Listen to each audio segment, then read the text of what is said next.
Amar, Yep. tahun baru, waktunya melupakan masa lalu dan terus melangkah maju.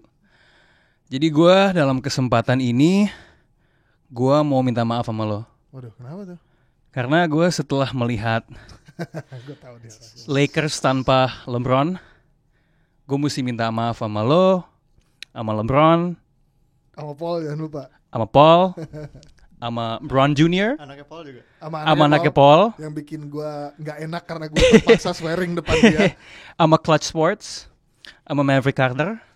Karena setelah melihat apa yang terjadi di Staples Center, gue mengubah pilihan box out top 10 gue.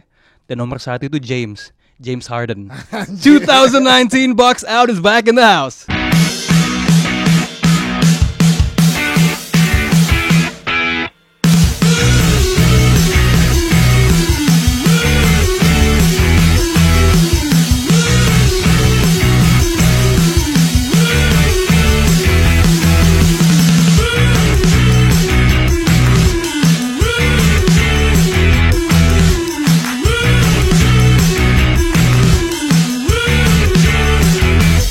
Welcome back to Box Out, the most valuable basketball podcast in Indonesia.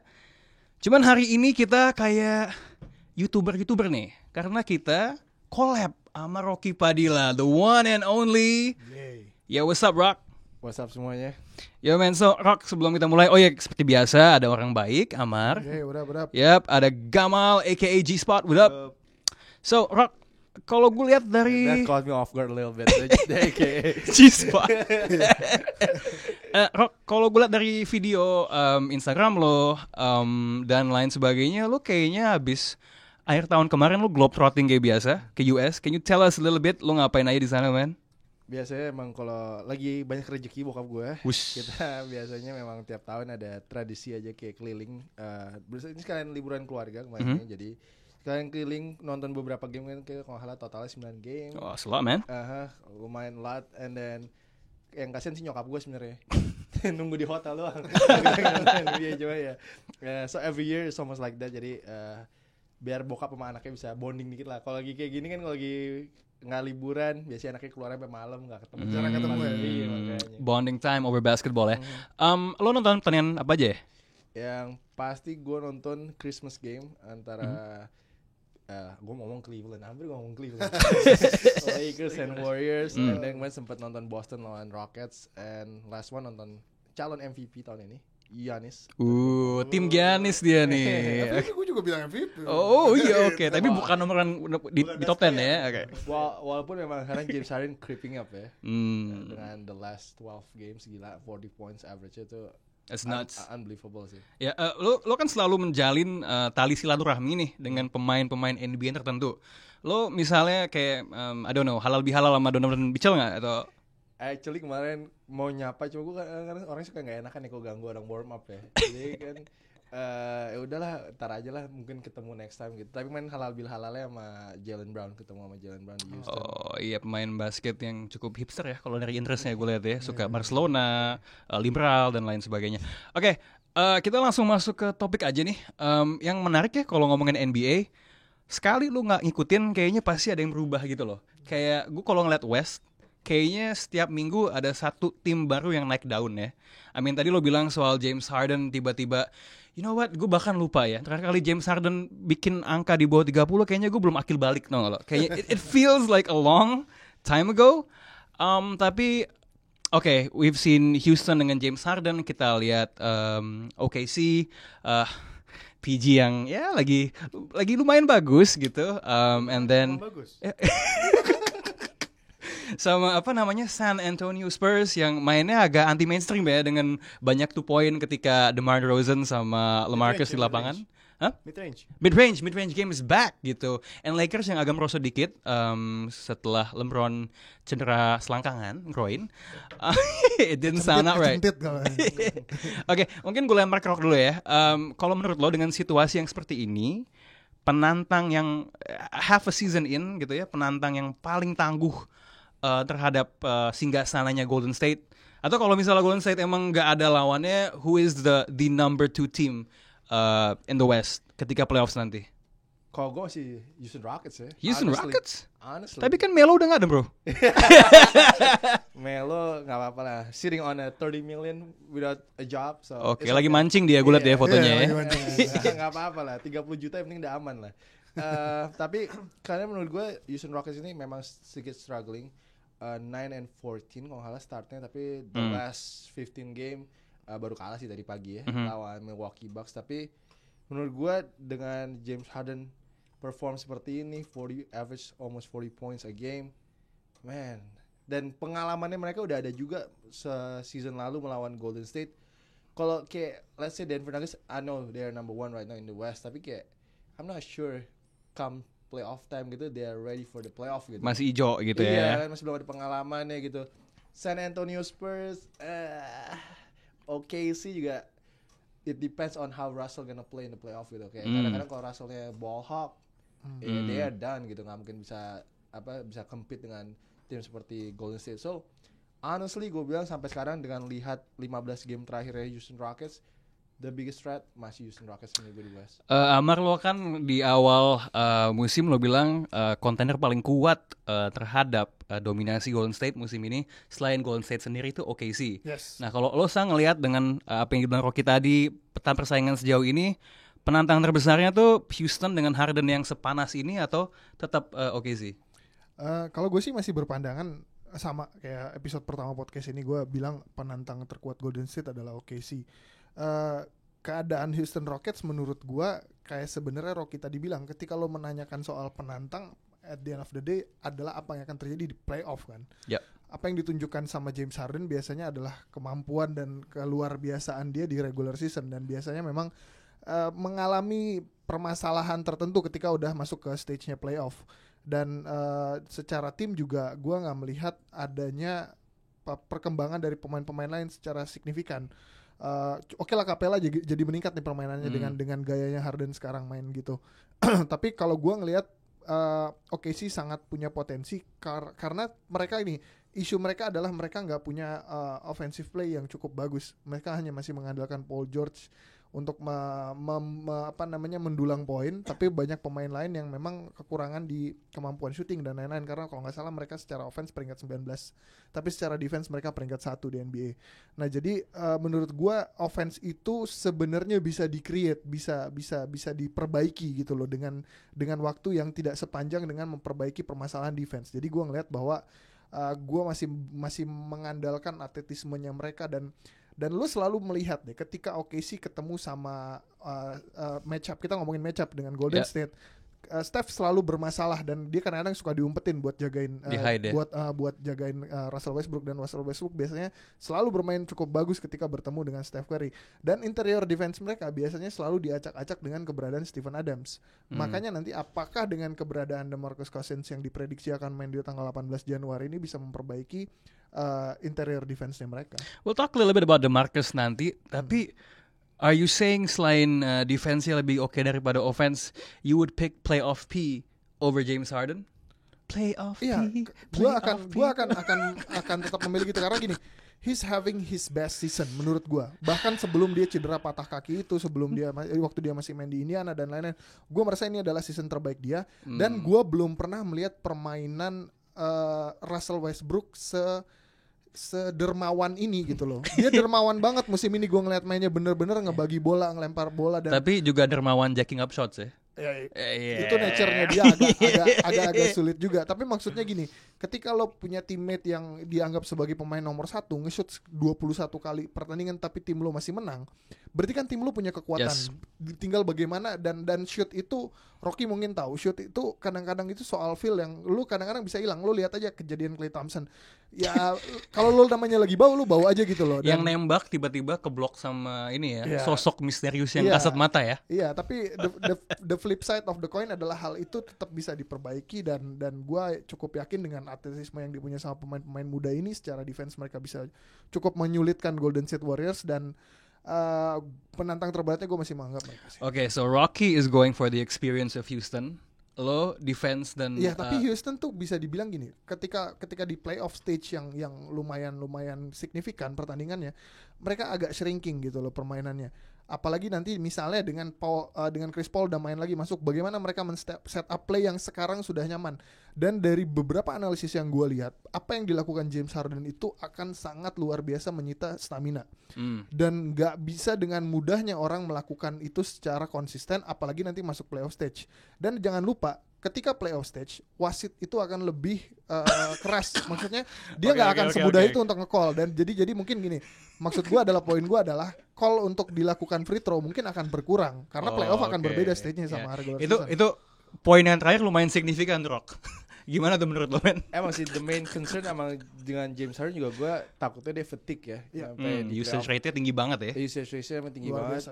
Tadi pagi juga dibahas saat gue lagi komentatorin itu, tapi come on, it's 2019. I think recovery untuk badan like LeBron spend like $1 million on his body. $1 million to be exact. Tapi menurut gue ya, gue sih mengharapkan nggak kecapean lah ya James Harden, karena playoff is more fun with the beard is on the court gitu. Jadi gue sih yakin dia pasti sekarang tuh di basketball itu is all about apa ya, kayak data gitu kan. Jadi kayak analitik semua kayak semua di data, kayak lu main berapa menit, pokoknya semua udah di apa ya sebutannya, kok gue lupa ya, karena gitu gue di podcast gue lupa sebutannya. Kayak ada pelajaran ilmiahnya gitu, jadi kayak bisa tahu pemain itu udah kecapean atau belum. Jadi semua di NBA itu udah terdata. Tapi menurut gue harusnya sih nggak akan fatigue ya, harusnya ya. Menurut gua even points for both. Cuman kalau misalnya argumentasinya clutch situation ya, dah kenapa gue sedikit memihak Harden daripada playoff P yang dalam situasi clutch situations itu 1 dari 15 atau 16 ya, tapi kan gini, nggak semua pertandingan akan berakhir dengan situasi clutch. Benar. Dan opsi lo sekarang gini, to be fair, kita bicara soal opsi lebih banyak mana di Houston apa di OKC? Menurut gue OKC lebih punya banyak opsi, apalagi dengan adanya Dennis Schroeder. Kadang-kadang kita lihat bahwa di kuarter 4 Dennis Schroeder dimainin bareng sama Russell Westbrook. Russell bisa main di 2 atau kadang-kadang Dennis Schroeder yang main di 2. Dan Terrence Ferguson semakin bagus menurut gue mainnya.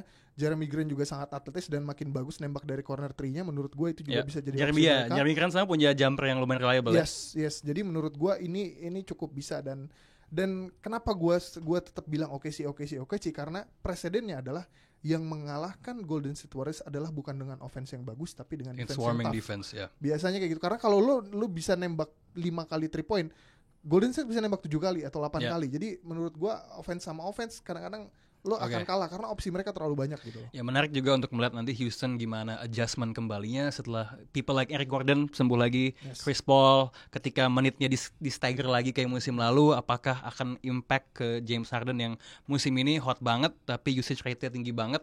Plus kedua, kalau kita juga ingat ya, tadi lo ngomong offense melawan offense ya, game 7 Western Conference Final musim lalu. Nggak tahu sih, kayaknya agak langka sih ngeliat sebuah tim yang sepanas itu dari 3 point tiba-tiba bisa sebau itu ya. What was it, 20 something 3 points? Ariza 0-10 0-11 ya. Ingat ya. Oke, enough Houston lawan OKC. Tapi OKC gue tambahin satu lagi. Silakan. Gue juga pengennya sih OKC juga pengen lolos ya, tapi ada satu kunci lagi, mungkin tadi gue nggak tahu dia akan main atau enggak, Andre Robertson. I think if Andre Robertson play, itu akan jadi apa ya, defense-nya OKC akan lebih bagus lagi. Akan lebih mantap lagi. Perimeter defense-nya awesome banget sih kalau dia. Shoot oke ya. Tapi shoot free throw-nya nggak bisa sih. Free throw-nya parah banget. Oke, dari tadi nih kita udah ngomongin Houston lawan OKC. Please Gamal, kalau ada, lo kan biasanya suka punya pendapat yang agak anti mainstream gitu ya. Jadi kalau bisa namanya G-Spot. Selain 2 tim tadi, siapa kontender serius lainnya? Oke, gue setuju sama berdua tadi. Kalau misalnya dalam situasi playoff yang bisa nge-push Golden State mungkin 6-7 games adalah 2 tim ini, terutama OKC, karena mereka gue bilang depth-nya lebih bagus daripada Rockets sekarang. Rockets tahun lalu kita lihat mereka punya defender banyak banget kan, ada si Luke Balmote, ada Reza, semuanya bisa spread out gitu untuk ngelawan switch defense si Warriors. Tapi pas tahun ini lebih banyak gue lebih berat ke OKC. Tapi kalau untuk ini bukan contender ya, tapi sebuah tim yang bisa nge-push yang bisa bukan go to toe lah ya, apa? Dame time. Oh enggak, kirain lo mau bawa tim lo. Sorry. Clippers. Montreal. Demi ya. Coba men. Kita masih memperhitungkan yang namanya playoff LeBron. Wih, playoff LeBron. Tapi gue percaya playoff LeBron jauh lebih bagus daripada playoff P. Ya. Iya, makanya dan Ya. LeBron dia udah punya berapa banyak pengalaman tentang ngelawan si OKC di finals kan. Ya. Dia udah tahu gimana Sorry, lawan Golden State di finals. Sorry, Ya. lawan Golden State di finals, dan dia udah tahu gitu. Udah tahu tendensi dari pemain-pemain yang ya dari dulu dia orang-orangnya itu aja kan. Maksudnya nggak ada perubahan signifikan dari timnya sendiri. Ya, dan juga bisa dibilang kalau memang ada satu orang gitu yang tahu kodenya lah, yang pernah Pernah secara ngalahin gitu. ya secara superhuman gitu ya, dengan tim yang agak bapuk gitu ngalahin Golden State, dan that guy is in Los Angeles. Kenapa? Tapi tim bapuk itu jangan lupa tanggal 25 Desember ngalahin tanpa LeBron. Forget about that. Dan itu kalian lumayan blow out. Oh, dengan Rondo di fourth quarter ya. Dan Yes. tahun ini itu kan maksudnya yang kita lihat adalah si Golden State nggak semenakutkan tahun-tahun sebelumnya kan. Yeah, by the way, tim bapuk I was talking about Cleveland. Oh, Bukan LA, makanya gue bingung ya. Oke. Terus menurut gue Lakers masih bapuk juga sih. Okay, so we got OKC, Houston, Lakers. Hati kecil gue sebagai pembela forum pembela small market, gue pingin bilang Denver sebenarnya, cuman menurut gue bener masih terlalu hijau. So let's leave it at that. Nah, yang menarik kalau ngomongin soal persaingan di West tadi, sebenarnya it's all about siapa yang menjungkalkan Golden State. Golden State yang musim ini banyak yang bilang kayaknya nggak se-oke musim sebelumnya, walaupun sebenarnya kalau lihat dari ya rekornya dengan segala macam permasalahannya, they're still second in the West dan masih 25-12, pokoknya masih bagus lah rekornya. Nah, yang menarik ya, kalau ada satu posisi yang mungkin bisa dibilang kelemahannya Golden State, mungkin itu di 5 ya. Kalau kita lihat output produksi dari pemain-pemain kayak Looney apa Bell, combine cuma 8,8 poin, so it's not that much. Kalau nggak salah Januari 18, Boogie Cousins is back. Rock, menurut lo how will he impact this Golden State Warriors team? Gue sih expect-nya positive impact ya. Tapi it all depends on his emotion. Gimana aja sih. Karena kita tahu kan he's an emotional guy gitu. Sorry. Gue inget ada satu Jimmy Kimmel Min tweets. Si Boogie dia bilang he's an emotional lesbian. See? So it's all about that. Karena kita tahu sendiri dia belum pernah get along with a coach since Mike Malone.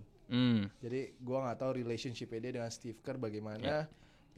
Itu akan semua penting banget. Tapi kalau gue lihat kita lihat videonya mereka remix Fergie National Anthem, it looks like they're together. Chemistry-nya udah kelihatan ya. Dapet gitu kan. Jadi kita lihat nanti gimana. Kita juga mau seprediksi kayak gimana, kita nggak akan tahu gimana nanti dia di lapangan sih. Jadi kita harus lihat, at least harus ada kayak 10-15 game kita lihat dia gimana sama Warriors sih. Gamal, you looking forward to Boogie? Kalau gue ngeliatnya gini, selama ini kita lihat Boogie sebagai adalah the man di timnya masing-masing kan, di Kings, di Pelicans, di Pelicans dia sama AD. Tapi di sini tuh gue ngeliat Boogie di Warriors dia cuman ring chasing lah. No bro, it third splash brother. Splash Mountain. dia cuman buat naik, dia habis cedera gede, dan dia ya kita nggak tahu apakah dia bakal back 100% lagi kan. Di sini tuh dia kayak pengen ngembaliin image-nya doang gitu, untuk gue masih bisa main kok, gue masih bisa contribute ke tim yang bagus. Jadi gue rasa dia bakal, si Steve Kerr ngomong apa ya, dia bakal ikut aja. Dia nggak bakal se-emotional lesbian sebelumnya. Dan he's also going to be playing for a contract ya, karena ini kan mid-level exception. Kalau siapa tahu mainnya bagus, setelah sekian lama cedera, jadi pembuktian untuk tim-tim yang mau. Dia masih bisa nunjukin kalau dia emang masih gue masih pemain yang bagus, gue masih bisa contribute bahkan ke championship team gitu. Mar, apa yang menarik dari lo dengan Boogie main di Golden State?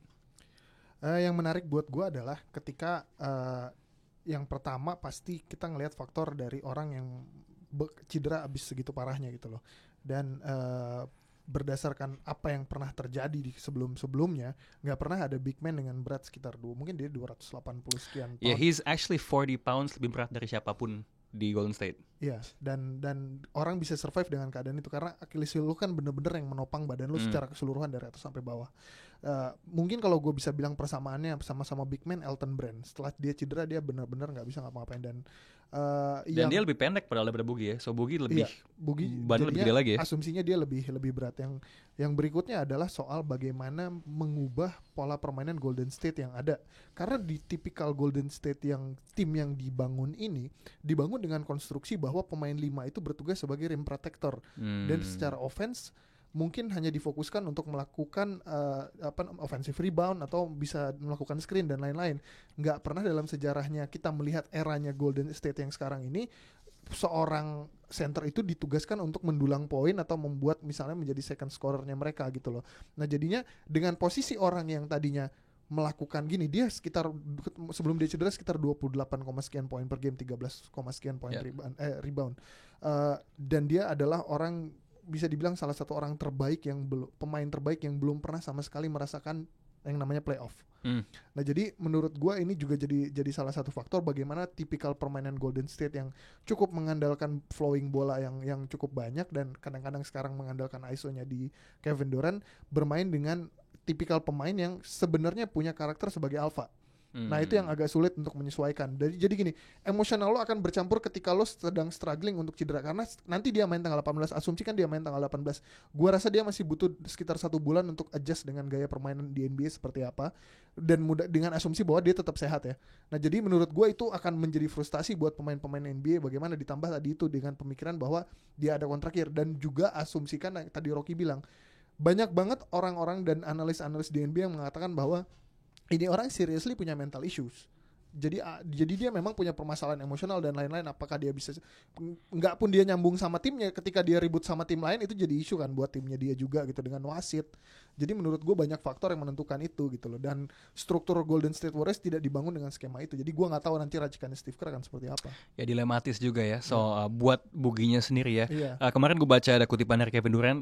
Kalau again ya, dia kan lagi ngomongin soal tim. Teman setimnya kan, jadi bisa aja ada hal yang ditutupin. Cuman dia bilang, ya saya bisa melihat pastinya Boogie usage rates-nya akan turun dari jumlah shot, udah pasti. Cuman it's interesting karena tadi lo mention soal dia biasa jadi alpha, Dan tapi dia sekarang bisa jadi pilihan keempat. nah tapi di sisi lain dia juga is playing for a contract. Gimana dia bisa melakukan adjustment terhadap itu akan menarik impact-nya untuk dia dan juga untuk Golden State. Dari ngomongin soal tim yang di atas, ngomongin soal tim yang di bawah. Tom Tibbs is out. Ada yang tidak memprediksi itu? Kalau kata Pangeran di grup basket Om 2019 ganti presiden. Jadi President of Basketball Operations. Mungkin gue ke Gamal dulu deh. Tom Tibbs, did you see it happening? Ya iyalah ya. I see it happening tapi nggak sekarang. Mungkin akhir musim. season, yeah. Menurut lo ini akan membawa, setelah itu ketemu OKC menang, tapi kan bisa aja efek bounce back ya. Anaknya almarhum Flip Saunders ya pelatihnya ya. Tapi ya gimana tuh menurut lo?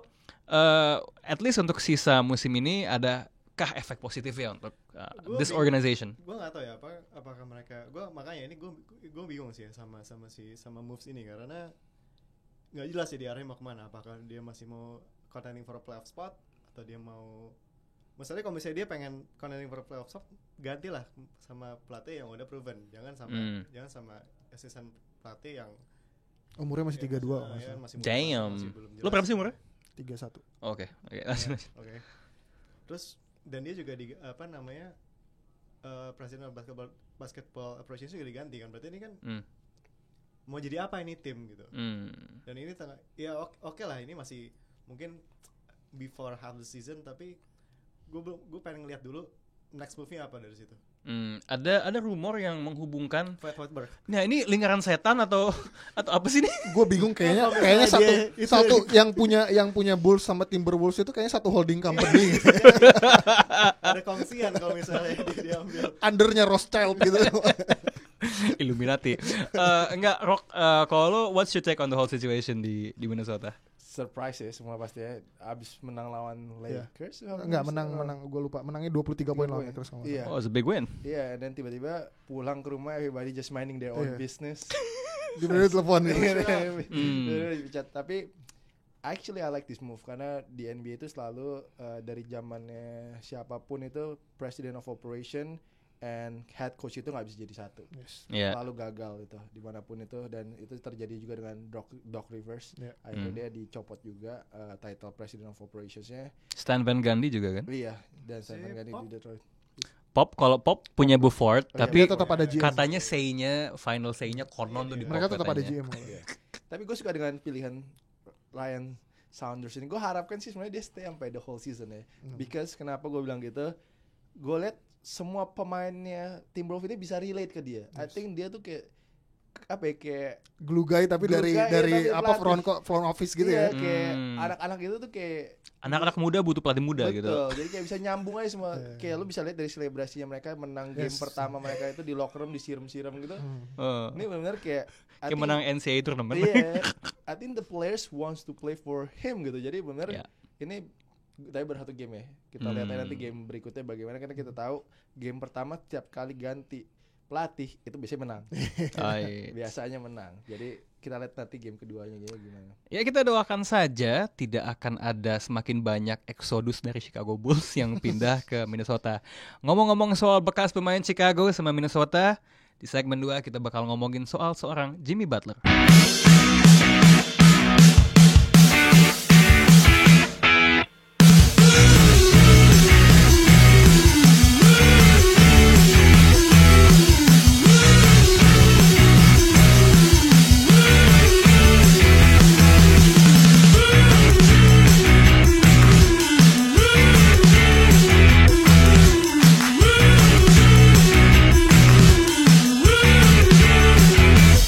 Welcome back to Box Out Podcast. Sekarang kita ngomongin soal seseorang yang jago main basket, tapi apakah dia adalah seorang kanker di ruang ganti? Jimmy Butler yang berhasil membuat dirinya hengkang dari Minnesota ke tim Philadelphia membentuk the new Big Three. Kemarin sempat diberitakan terlibat sebuah konfrontasi dengan pelatih Brad Brown ya soal taktik tim, dan ya itu yang ngomongin jurnalis terkemuka ya, Adrian Woj, Ramona Shelburne, dan ya nggak tahu sih, kadang-kadang yang namanya tim musim yang panjang, apalagi ini tokoh yang outspoken, pasti mungkin ada konfrontasi gitu. Cuman gimana Gam? Lo kan orang yang pro trade Jimmy Butler nih. Lo melihat ini hanya sebuah batu sandungan kecil, maksudnya marah-marah untuk membentuk chemistry yang lebih baik ke depannya, atau ini tanda-tanda lampu kuning? Enggak, ini cuma it's nothing lah. Oke. Kalau ya, dari yang gue baca sih, setelah itu kan ada wawancara dari Jimmy, dari si coach Brad Brownnya juga sendiri kayak, ya cuman ini aja lah, cuman headbutting biasa, kayak cuman ya biasa lah, kayak lo sama bos lo ada pendapat, ada friksi sedikit, tapi itu Terus kan lo teriakin atas lo gitu ya? Iya, maksudnya Jimmy Butler orang yang sebagai yang menganggap diri alpha kan. Pasti dia kalau misalnya dalam situasi itu dan dia emosional wajar, dan well it's the NBA, kayak cowok-cowok semua. Gue pengen liat DeMarcus sama Jimmy Butler satu tim tuh gak? Nah, lu lihat Draymond sama dia. Oh my god, that would be awesome bro. Lance masukin juga. Oh, Lance Stevenson buat mendinginkan suasana gitu. Enggak, Rock, lo gimana ngeliat situasi ini? And gue juga pengen tahu sih, lo orang yang melihat ini a good trade buat Philadelphia atau enggak? Menurut gue it was good trade. Gue selalu bilang ini good trade karena Philadelphia butuh sosok seperti Jimmy Butler. Tapi ini kan kayak udah kejadian kedua ya. Pertama kayak Joel Embiid kan yang protes, dia terlalu banyak main di perimeter, katanya offense-nya kan. Dia pengen mulai dari post gitu. Tapi it happens lah ya, di NBA pasti ada pemain yang gak happy. He cannot make everybody happy anyway gitu. And then ini I think is good for the team. I think tapi walaupun tadi pagi dibantai sih sama Washington ya. Tapi we'll see. Jimmy Butler gue udah gak bisa argue lagi lah. Dia bawa Minnesota ke playoff setelah 13-14 tahun absen. So dia emang bener-bener pengen menang gitu. So gue sih kalau jadi itu gue dengerin aja lah Jimmy Butler ngomong apa lah. Oke, Amar, lo adalah orang yang gak happy dengan trade itu. Lo bilang, wah Philadelphia kehilangan Dario Saric, stretch four gak ada, wah. Lo ngelihatnya ini a problem atau enggak? Actually things are going to be better buat Philadelphia setelah ini. Bisa dibilang ya, bisa dibilang enggak. Karena gini, kan kita udah lihat polanya bahwa Jimmy Butler ya memang orangnya gitu. Jadi kalau gue ngeliat kayak ada sindrom orang kayak baru kayaknya. Soalnya dulunya dia homeless dan dia struggle buat di NBA. Jadi kayak, bener sih, itu tapi dia jadi ya maksud gue dari dia nobody kan akhirnya dia dikenal sebagai pemain yang hebat. Jadinya sotoy juga kebanyakan gitu loh kalau sotoynya kayaknya. Jadinya sama siapa juga kayaknya terlalu outspoken kan juga nggak seru juga kan. Nah dan bagaimana ada kesulitan juga buat dia untuk mengakui bahwa sebenarnya tim ini dibuild dengan menjadikan Joel Embiid sebagai sosok pilihan pertama. Ya. Dan dia apakah mau menerima role sebagai secondary star, dan itu juga masih arguable kan, apakah Ben Simmons yang menjadi second starnya Philadelphia gitu loh. Dan itu kan akan terkait sama misalnya usage rate-nya dia dan bagaimana cara dia untuk mendulang statistiknya dia dengan baik, dan mungkin perdebatannya akan di seputar itu. Dan misalnya katakanlah perdebatannya kurang lebih, kalau gua sok-sok mencenayangkan keadaan itu ya, gua jadi si Joel Embiid pertamanya curhat karena mainnya nggak gitu, disesuaikan dengan gayanya Joel Embiid, ternyata nggak cocok sama Jimmy Butler. jadinya ada perdebatan itu. Tapi gue nggak melihat ini akan menjadi hal yang terlalu signifikan, karena gue cukup punya keyakinan bahwa dia akan hengkang anyway setelah kontrak ini. Jadi gue nggak terlalu pede bahwa dia akan perpanjang. Dia nggak akan supermax extension situ ya. Iya, dan mungkin juga Philadelphia ingin ngebangun sesuatu yang memang nggak harus ada Jimmy Butler, karena kan gini, kalau Markel Fultz kayak tadi dibilang sama Rocky kan, sebenarnya kenapa sih Jimmy Butler yang dibutuhkan? Karena kita lihat dari playoff setelah tim the process ini terbentuk, mereka nggak pernah punya closer. Jadi gaya permainan mereka masih membutuhkan seorang alpha male yang cukup bisa clutch dan cukup bisa menjadi closer mereka. Nah, pilihan untuk itu sebenarnya ada opsi-opsi lain gitu. Katakanlah kita berhipotesis bahwa mereka bisa mendapatkan sosok seperti, kalau misalnya Devin Booker udah capek banget dengan keadaan di Phoenix, bahwa dia nggak bakal kemana-mana karena dia udah bilang, gue pokoknya udah bertekad ini tahun terakhir gue buat nggak masuk playoff, kata dia kayak gitu. Mungkin aja di kedepannya mereka mau, karena kan yang lo bilang sendiri namanya the process, berarti proses masih berjalan terus gitu loh. Atau mereka bisa dapat Bradley Beal dan lain-lain. Nah, kalau Bradley Beal sih gue penasaran ya. Cuman yang gue pengen tahu nih perspektif basket Mar ya. Tadi lo bilang soal Devin Booker, ya kan. Sekarang juga ada Ben Simmons ya. Yeah. Nah, gue nggak tahu sih. Gue ngerasa Ben Simmons sama Jimmy Butler, gue lagi ngebayangin ya ngefitnya gimana ya. Karena dan ini mungkin lo bisa ngasih take lo terhadap fitnya Jimmy Butler sama guard yang dominan megang bola gitu. Lo ngelihat sebenarnya pemain kayak Ben Simmons sama Jimmy B itu bisa coexist nggak sih? Kalau gue bilang secara teknikal koeksistensinya bisa, tapi keadaan-keadaan tertentu yang membuat, karena gini, kelemahan seorang Ben Simmons adalah dia selalu bawa bola tapi dia nggak bisa jadi closer, dia nggak bisa nge-shoot. Masalah dia di situ. Nah, Jimmy Butler membutuhkan bola untuk di tangan dia untuk dia melakukan closing. Nah, makanya tadi gue bilang salah satunya Bradley Beal adalah karena lu bisa mendapatkan sosok-sosok yang tinggal nyari spot up shooting dan mereka bisa jadi closer di situ gitu loh. Ya. Nah, kalau ngomongin koeksistensi itu tadi, menurut gue bisa, tapi memang agak berat karena kondisi itu tadi. Beberapa pemain, kayak kita sering bahas di podcast ini, beberapa pemain menjadi optimal ketika mereka megang bola terus. Kalau mereka nggak megang bola terus akan sulit. Dan Ben Simmons ya bisa dibilang ball hawk juga. Alpha. Oke, dari yang ngomongin yang agak analytical, kita mau ngomongin yang agak nostalgic ya, sepanjang jalan kenangan. Ini ide topik nih dari salah satu anak di grup WhatsApp Box Out. The most lit basketball conversation WhatsApp group. Invite Rocky. Wah, udah langsung 1,000 orang masuk. Jadi gini, musim ini kayaknya akan menjadi swan song untuk 3 pemain yang kita ikuti sudah lama ya. Vince Carter, I can't believe he's still in the league by the way. Yang saking tuanya sekarang dia di Atlanta yang tanking. Gue lupa, kayaknya gue udah pernah bilang ya. Dia punya podcast. So he's doing the same shit we're doing gitu sama Ringer. Dia sama Ken Bazemore sama salah satu awak medianya Atlanta Hawks. And Dirk Nowitzki mungkin di musim terakhirnya sedang memberikan torch estafet ke Luka Doncic. Sama salah satu pemain yang paling dicintai ya kalau kata Lomar ya, D Wade. Mungkin ngomongin soal Vinsanity dulu kali ya. Rock, his last season in the NBA, what do you like the most dari Vince Carter sepanjang karirnya? Apart from the dunks. Half man, half amazing ya. Yes sir. Vince Carter itu kalau gue sih cuma selalu ingat slam dunk contest dia yang bersama T-Mac itu ya. Tahun 2000. Iya, Oakland. 2000 di Oakland itu the most memorable memory sih. Kayak mungkin emang ada satu saat di mana dia ngalahin Philadelphia kalau nggak salah ya, bersama Toronto Raptors di playoff juga. But salah gak tuh gue? I don't know, we'll check it later. Mungkin nanti yang komen kalau ada data Nazi mungkin dia bakal koreksi. Kayaknya masih ada di Toronto tuh masih ada Dale Curry. Iya. Kalau nggak salah tapi ya, if it's true di series itu Indian kalah karena dia ngambil ijazah sehari sebelum game 6. Dia ngelegalisir ya. Iya. Mau ikut LPDP. S2. Gue agak lupa tuh situ menang kalah sih. Walaupun sebenarnya mungkin nggak ada hubungannya juga dengan dia ngambil tuh. Anyway. Tapi ya the most memorable sih menurut gue yang Oakland ya, slam dunk contest tahun 2000 sih. Tapi emang dia legend masih 41 tahun, still can do 360. Iya. It's amazing sih. Ini ya apa namanya? Kalau ditanya di Slam Dunk Contest itu pasti tanya, gue nggak tahu nih dia ngibul atau nggak, dia selalu bilang I'm winging it. Iya katanya winging it. Dan kebetulan podcast dia itu namanya Winging It. So gue nggak tahu apakah ada korelasi atau nggak. Amar, Vince Carter, kalau bisa mungkin lo ceritain kayak kalau ada momen favorit selain si apa namanya Slam Dunk Contest, dan gimana dia mengubah permainannya. Maksudnya dia udah di NBA lama banget. He's older than Kobe Bryant gitu loh. Yes. Kalau menurut gue Vince Carter tuh pemain yang punya legacy sangat kuat tapi di satu bidang tertentu, yaitu kalau ngomongin dunk ya kita ngomongin Vince Carter.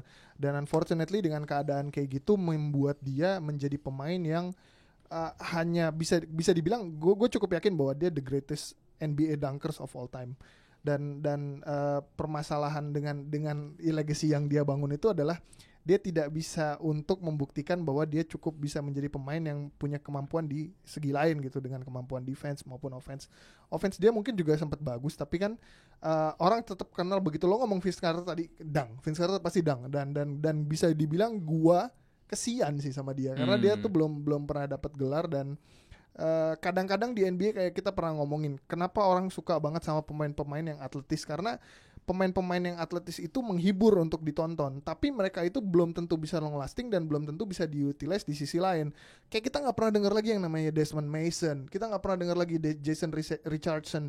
Mereka semua adalah pemain-pemain atletis, itu yang menunjukkan bahwa atletisme itu bukan segalanya di NBA. Dan permasalahan Vince Carter ada salah satunya juga itu, dia sempat sangat direspek sebagai salah satu, mungkin bisa dibilang pada era itu dia mungkin top 5 atau top 10 lah pemain terbaik di NBA pada saat itu. Tapi dia tidak pernah mendapatkan kesempatan yang berada di tim yang tepat juga untuk bisa coexist dengan teman-teman yang lain untuk bisa mendapatkan cincin. Kalau nggak salah dia paling jauh tuh cuman sempat sampai final waktu di Nets ya. Dia sempat di sama Dallas juga tahun 2006 dia di Dallas nggak sih? Gue lupa. Pokoknya dia sempat di Nets lah. Gue gak lupa deh yang waktu dia di Magic itu setelah Magic ke final ketemu Lakers atau nggak ya? Kayaknya dia belum ada. Belum ya, itu musim setelahnya ya. Itu masih ya. Hido Turkoglu gitu. Hido Turkoglu yang lagi ini ya, ada permusuhan politik sama Enes Kanter ya. Yes. Gam, Vince Carter. Gue setuju sama Amar sih. Gue pernah baca beberapa artikel tentang si Vince Carter yang nyebutin kalau he could have been great gitu. Dia punya all the tools gitu. Dia atletisme bagus. Dia juga dulu salah satu scorer yang paling bagus di NBA. Gue inget waktu tahun 2000 awal tuh dia bisa yang apa itu? Rock a baby. Dunk-nya juga in game-nya juga enggak in game dunk-nya juga bukan sembarangan gitu. Dia kalau misalnya dia I don't know, put a little bit more into his work ethic, dia bisa jadi yang salah satu yang lebih hebat lagi sih. Maksudnya nggak diingat sebagai cuma dunker doang, tapi mungkin salah satu calon GOAT. Gue agak kasihan sama keluarga itu ya. Kan dia masih sepupuan sama T-Mac ya, dua-dua pemain. Dan mereka baru tahu ketika udah sama-sama di AU apa di mana gitu. Sebelumnya nggak tahu kalau nggak tahu ya, jauh soalnya. Apa namanya, dua pemain yang sangat berbakat, sangat atletik, tapi mungkin bisa dibilang nggak pernah sampai ke the promised land ya dibandingkan guard-guard yang serupa. Kalau buat gue pribadi, selain Slam Dunk Contest, my moment for Vince Carter obviously bukan di yang NBA. Di Olimpiade yang Dunk the Mort. Iya kan, di mana? Iya, di mana si Fenric Weiss dicabut nyawa ya situ. Rest in peace. Oke, Dirk Nowitzki. The step back sebelum the step back. Salah satu pionir ya buat pemain asing di NBA. Are you gonna miss him, Rocky Padilla? I do. Jadi karena dia mungkin adalah one of the greatest European player yang pernah main di NBA kali ya, menurut gue juga. Tapi sekarang dia punya Luka Doncic, he can pass the torch to him. Dirk 40, dia bilang belum tentu ini last season. Yes, dia bilang itu terakhir. Iya benar. It all depends on his body gitu. Kadang-kadang dia kalau bangunnya suka pegel, kadang suka sehat. Kencok. Tapi of course lah kita miss lah nonton Dirk and Steve Nash back in the days, gila. Iya, sayangnya ketika dia juara malah pas si Nash udah ada ya. Sama Jason Kidd loh. Sama Jason Kidd. Jason Kidd yang mengubah gaya permainan sedikit ya, jadi agak spot up shooter. Dirk Nowitzki, what did he bring to the NBA game kalau menurut Omar?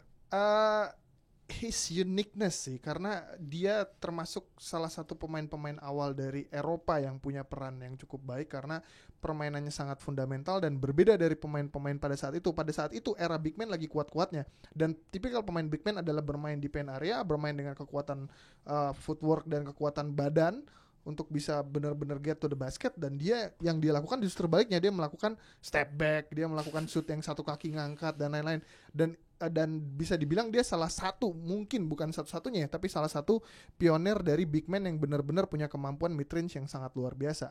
Makanya gua tuh memberikan dia 3 gelar. Yang pertama gua menggelarkan dia sebagai the best Maverick of all time. Yang berikutnya gue menganggap bahwa dia pemain asing di NBA terbaik sepanjang masa. Yang berikutnya adalah dia adalah power forward terbaik di NBA nomor 3. Oke. Karena itu luar biasa, lo lihat kemampuan scoringnya dia, kemampuan leadershipnya dia. Jadi menurut gua tuh dia tuh mungkin bisa dibilang salah satu awal-awalnya unicorn tuh di dia kali ya. Pre-unicorn ya. Gam, selain berdoa kepada Allah, gimana caranya ngentiin step back turnaround fadeaway-nya Dirk Nowitzki ya? Gak ada. Kecuali lo siapa namanya Manute Ball yang lo punya tangan super panjang. Oh iya, Lo almarhum mungkin Manute bisa, Ball ya. ya. Ya makanya gue setuju sama Amar sih. Mungkin kalau bisa dibilang Dirk Nowitzki adalah mungkin maybe the first NBA unicorn karena dia he's 7 foot tall, tapi dia mainnya nggak di paint doang kan. Dia bisa ya di paint dia juga jago, dia rebound juga jalan, tapi dia bisa step back three, dia bisa spot up juga bagus gitu. Dia nggak tahu, mungkin kalau misalnya nggak ada dia mungkin kita nggak ngeliat orang kayak Kevin Durant. Dia template-nya gitu ya, big guy. Prototype-nya gitu. Ya, prototype-nya. Maksudnya Ya. dia nunjukin kalau big man tuh juga bisa main kayak gitu. Siapa bilang big man cuman boleh main dalam doang. Mungkin kayak siapa namanya itu yang di slam dunk, Jun. Sorry. Siapa? Kenapa jadi slam dunk Iya, referensinya? kan ada kan satu orang yang Hanagata, kacamata. bukan Yang mana? Yang shooternya si Yang mana nih? Kainan Jin. Kainan. Oh, Jin, kan, iya. kan dia tinggi tapi Iya. ya itu kan orang-orang kayak gitu yang bisa nunjukin kalau Ya. Ya, dan kayak tadi kita ngelanjutin, kayak tadi gue bilang bahwa atletisme bukan segalanya ya. Ini salah satu contohnya gitu loh. Dia sangat berbalik dari pemain-pemain yang punya kecepatan tinggi, punya atletisme tinggi, bisa loncat juga belum tentu dia padahal. Dan kita lihat dia layup aja jarang gitu loh. Ngeliat dia ngedang, mungkin orang di Dallas tuh semua bisa teriak senengan kayak seakan-akan dapat gelar gitu ngeliat dia ngedang. Jadi maksud gue itu yang menunjukkan bahwa kalau lo mau menjadi pemain basket yang hebat di NBA, salah satunya lo punya skill set tertentu, lo punya mental toughness, lo punya high basketball IQ, dan itu dia punya semua. Bayangkan dengan pemain selambat itu dan nggak seatletis itu, dia bisa menjadi salah satu top scorer di NBA sepanjang masa loh. Yep. Poin dia tuh udah berapa tuh, udah banyak banget, 24.000. 20.000. Wah, lu lambat, jangan ngatain dia lambat lo. Dulu waktu masih 2 atau 3 tahun yang lalu, 2-3 tahun pertama dia masih oke loh dia. Ya maksudnya dengan bahkan termasuk awal-awal karir dia kan, maksudnya dibanding dia awal-awal karir dia masih sempat ketemu yang namanya David Robinson dan lain-lain. Itu mereka tipikal center yang sangat atletis, maksudnya dengan membandingin posisinya yang sama pada saat itu. Maksudnya dengan posisi yang nggak terlalu atletis itu dia bener-bener nggak bisa dihentiin gitu. Lo pernah denger ini gak sih cerita Charles Barkley? Gue gak tau ini bullshit atau enggak ya, tapi dia sosok yang jujur sih. Oh, yang dia ketemu di waktu dia masih Iya, muda di banget. pangkalan di Jerman yang Pangkalan. rumornya katanya sempat main pick up game melawan Scottie Pippen. Nah, Scottie Pippen tuh lumayan disikat. Nah, habis itu Charles Barkley yang anjing nih, siapa nih orang nih bisa gua ajak ke tim ke sekolahnya, ke universitasnya, alma maternya dia, Alabama. Cuma kan walaupun itu sebenarnya is kind of illegal ya, tapping up ya, cuman katanya Si Dirk kan mau masuk militer waktu itu. Iya. Oke, last but definitely not least, oldies yang kita bahas, Dwayne Wade. Gue mulai dari Gamal deh. Dwayne Wade, man. D-Wade, Flash is going out. Gimana nih, man? I think it's apa ya, mungkin dia bisa he's the third shooting guard, the best shooting guard of all time di NBA mungkin. Oh, no, come on. Oh, enggak, gue lagi coba mikir siapa aja gitu begitu ya. Yang ini Oke. on top of my head, Jordan, Kobe, D-Wade yang gue kepikiran sekarang. Hai men, gila lo. Shooting dua. Itu 2 kali. Satu lah. Gak men. Siapa Eric Snow 2? Eric Snow 1. What? Oke, enggak. Let me his point first, man. D-Wade tuh kayak apa ya? Mungkin di saat apa ya? Gue selalu suka ya ngeliat dia. Di mana ketika kayak misalnya ketika si Big Three kebentuk gitu. Itu kayak oke, Chris Bosh is aneh gitu. Terus Chris Bosh aneh men. LeBron is a villain gitu. Dan Villain, dia tuh oh, kayak- ya. Dia tuh kayak the voice of reason gitu, dimana The voice of reason. Dia tuh kayak gitu. Entah kenapa. Oke guys, kalau gue dovetailing your point ya, kalau gue ngeliatnya itu sesuatu yang pada zaman itu menurut gue langka. Dalam artian nih Dwayne Wade di timnya tadi kan kita banyak banget ngomong soal alpha kan. Walaupun dia udah punya 1 ring di saat itu, dia rela menjadi the number 2 setelah LeBron masuk. Menurut gue itu kualitas yang nggak banyak pemain, apalagi kalau kita dengar ceritanya Jimmy Butler tadi mau melakukan itu sih. So itu menurut gue it gives me plus points. Anything else from a basketball side yang lo suka tentang si Dwayne Wade? Wait, ya tentu sih ini sih zaman-zaman dia masih atletis itu juga. Dia circle shotnya juga lumayan ini ya. Oh, tembakan ajaib ya, Tembakan kontak itu, lah itu gitu ya. Kayak Kyrie mungkin belajar dari dia. Jurus-jurusnya ya.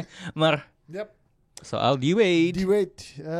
D-Wade tuh pemain yang menyenangkan untuk ditonton karena postur fisiknya bukan terlalu postur fisik yang sangat tinggi, tapi bisa bermain dengan sangat eksplosif. Yes. Bisa dibilang kita dulu sangat terhibur di era-era tahun 2006-2007 ketika dia berhasil ngebawa Miami. Gua rasa sih yang membuat karir dia begitu dianggap besarnya apa yang dia lakukan di tahun 2006 itu ketika Shaquille O'Neal aja menjadi pemain nomor 2 di Miami untuk ketika ngebawa juara dan lawan Dallas Maverick dan lawan Dirk Nowitzki pada saat itu gitu loh. Dan gua ngelihat bahwa dari situ kayak gimana ya, credentialnya tuh udah established gitu loh. Orang-orang akan tetap menganggap dia sebagai MVP Finals dan permainan dia sangat atletis, sangat menghibur, dan dia punya basketball IQ yang bagus. Jadi itu membuat dia cukup long lasting lah kemampuan picknya dia, dan dia akhirnya yang tadi lo bilang dia tipikal pemain yang tahu kapan harus untuk menyerahkan tahtanya dia, untuk kapan dia harus bermain dengan orang yang dia anggap lebih punya kemampuan lebih besar. Karena kan permasalahan di Miami di tahun pertamanya LeBron masuk di 2010-2011 itu di final tahun 2011 ada permasalahan pada saat itu disebutkan bahwa belum ada harmonisasi antara LeBron dengan D-Wade. Jadi D-Wade, apakah D-Wade yang masih dianggap the man atau apa? Pada akhirnya gue dengar dan baca juga di artikel, mereka akhirnya ketemu untuk ngomongin itu dan D-Wade bilang bahwa LeBron is the man gitu loh. Oke.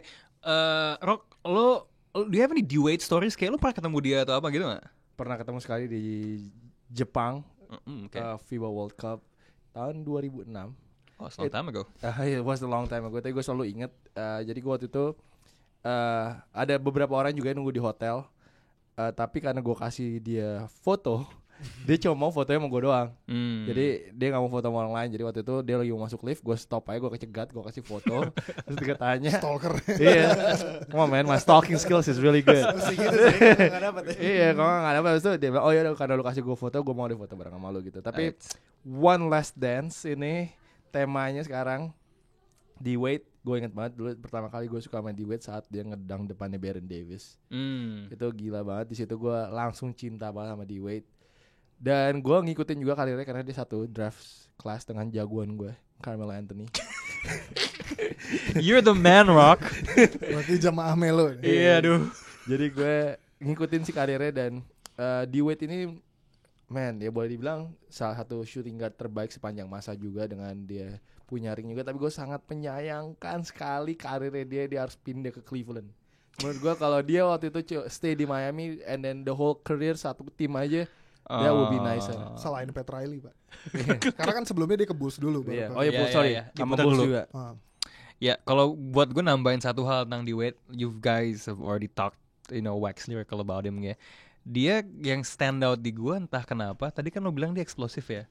Gue tuh dulu lumayan shock ngelihat orang setinggi itu ngeblok tuh lumayan sering gitu loh. Iya, dia salah satu Iya kan? buat Di shooting posisi guard tuh itu. dia jago banget buat Iya, ngebloknya. kayak cepet, lengket, eksplosif, dan kayak lo juga pernah cerita he's one of the NBA's nicest guys. Gue belum pernah ketemu haternya soalnya. Gue nggak pernah ketemu orang benci sama Dwayne Wade itu. Gue nggak pernah ketemu. Dia benar-benar respected banget gitu. It's as if someone hates him, he's in the like deepest layers of hell gitu ya. Apa namanya, dan kelihatan juga this is probably an NBA thing ya. Setiap kali dia kayak main, kayak kali di one of the stadiums di NBA itu kayak entour gitu ya, kayak pemain-pemain tuh pada mau tukeran baju sama dia, minta pernak dia dan lain sebagainya. So anyway, All the best buat D Wade. And that's all the time we have for this episode of Box Out. It's been really fun, Rock, having you. Thank you, man. Appreciate it. Appreciate it, bro. Apa namanya, G-Spot. I love you as well. Amar, as eloquent as always. This is Box Out, and we are out.